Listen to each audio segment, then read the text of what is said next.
I ain't writing from a palace, I'm writing from the grit where the system tried to bury me, but I'm the one who lit the fuse on the engine that they didn't see coming. Now the baseline is ignited and the architecture's humming. I start with a laptop and a library card in a tent in New Mexico where the breathing is hard, but I mapped out the picture and I traced every line from the state's cold deception to the heart that is mine.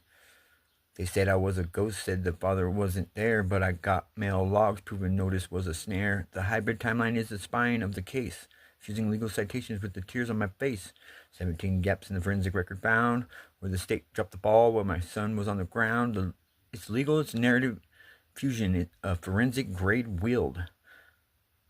The strongest structure that truth the system's ever held. I can't delete the truth when the code is in the bone. I took the SHA 256 and I made it my own. Every document I filed as a digital fingerprint, a cryptographic seal with a forensic grade glint. Open timestamps anchored to the Bitcoin chain to prove the state lied, to wash away the stain. Try to redact it, try to hide it in the file, but the hash stays the same across every single mile. We're moving past the trauma to the legislative floor with the big buddy yak knocking down the state's door. It's peer-to-peer shield for the families in the storm, redefining how the reasonable effort take form. 48 hours for a mentor to arrive to keep the family unit and the spirit alive. It's a budget logic, people. It's a relocation of the funds that the state used for family separation.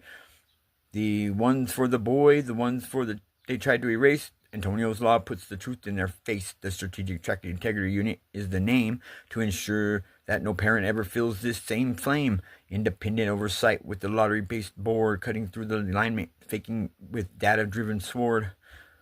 Cutting through the alignment, faking with the data-driven sword. 72 hours for a case to be audited before the damage is done and the lives are applauded.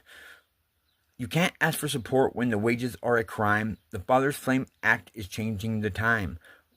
A 1 to 72 ratio is a trap in the dark designed to extinguish the parental spark.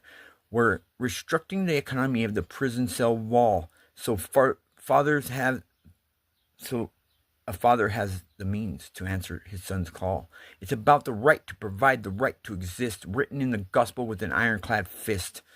I read the settlement. I saw the faking in the link. The state is playing games while the children start to sink. They say they're meeting benchmarks. They say the ship is right, but the BIE is shining forensic grade light. They're alignment faking for the federal oversight, moving numbers in the dark to avoid public fight. But my engine tracks metrics that the monitors miss. The baseline is the judge and the truth